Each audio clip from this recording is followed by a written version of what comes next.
Welcome back. We have completed April. It is now the 1st of May. The only thing that I have to say to you is that I finished another book.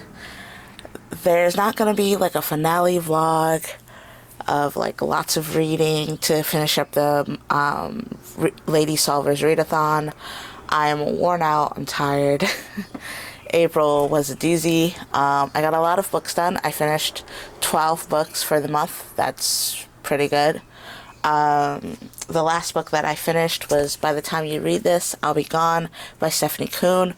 I'm gonna give this 3 carrots. I really wanted to give it more, but it just wasn't there. This is the beginning of a series, so hopefully the second book will like get the gears rolling. My theory was wrong, and I wasn't a fan of the ending. So going through with all of the background information on mysteries and like little things and references that I didn't know and I had to research, I thought that was cool. So it started as a 5-star, and then as it went and the clues became like very wishy-washy. Like you really weren't sure what was and what wasn't a clue. I like a good twist as much as the rest of us, but there comes a point in time where there needs to be a linear connection between your detective, what she learns, and the final result. Doesn't matter if the line looks like this, but as long as there's once you straighten it out, it's a clear line, then I'm cool. But that's not what we got here. And then the ending, even though this is a continuation, even though there's a continuation of this ending, the ending where they chose to end it was very lackluster, so that brought it down from a 4 to a 3. So I'm going to go ahead and give this 3 carrots. It wasn't bad, but it wasn't great. I really liked the main character, Beatrice. I liked that she was biracial. I liked that her investigations had forethought in them, that the same forethought that I would have as a black woman.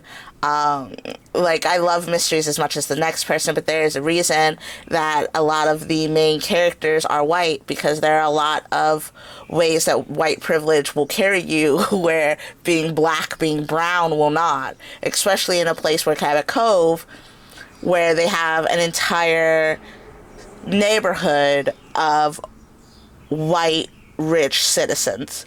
So it was nice to see that implicitly explained, because I feel like it gets missed a lot.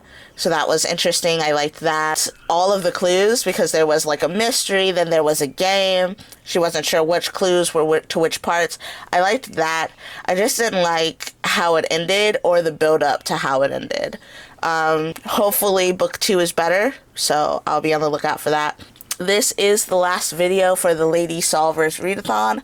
May and June, I will not be doing readathons. May and June will be mood reading, because I have worn myself out a little bit. I do have a few books that I would like to get to in the next 2 months, but basically for the next 2 months, you'll kind of just be following along on like maybe weekly vlogs where I talk about whatever I read or whatever I got up to, or I guess weekly wrap up, because I'll be like reviewing and wrapping up the books that I read as we go on. I used to do monthly wrap ups when I had my other channel. But that was just because I was doing a lot of other things at the time. Now I'm not doing so much stuff, so it doesn't really make sense to do monthly wrap-ups when I could wrap up at the end of each week. So that's what we'll be doing for May, and if I like it, that's what we'll be doing for June.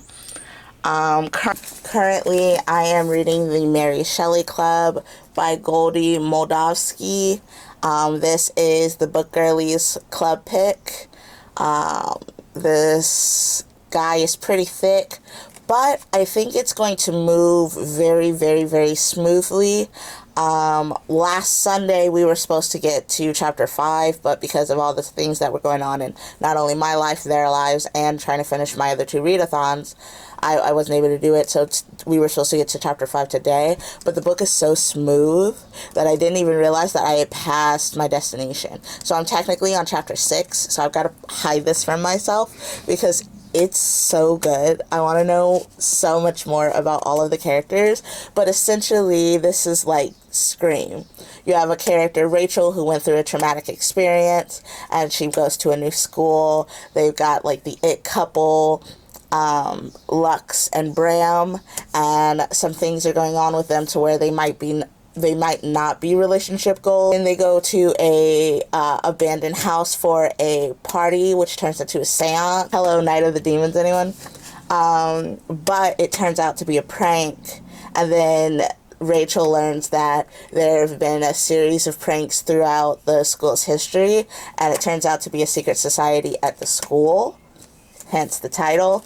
And that's where I'm at so far. So I'm very excited to figure out who the prankster is, if the pranks are going to get dangerous, will they or won't they, because the love interest is freaking adorable, which probably means that they're bad, because other than Boy Wonder, like, all of my crushes are not healthy. I have a villain kink for a reason. So that probably means that he's not a good guy, but I really, really want him to be because I liked him. Same thing happened in Pretty Dead Queens. So I don't trust myself with the literary bad boys because they might actually be bad. But we'll see. I'm really liking it so far. I have to put this away.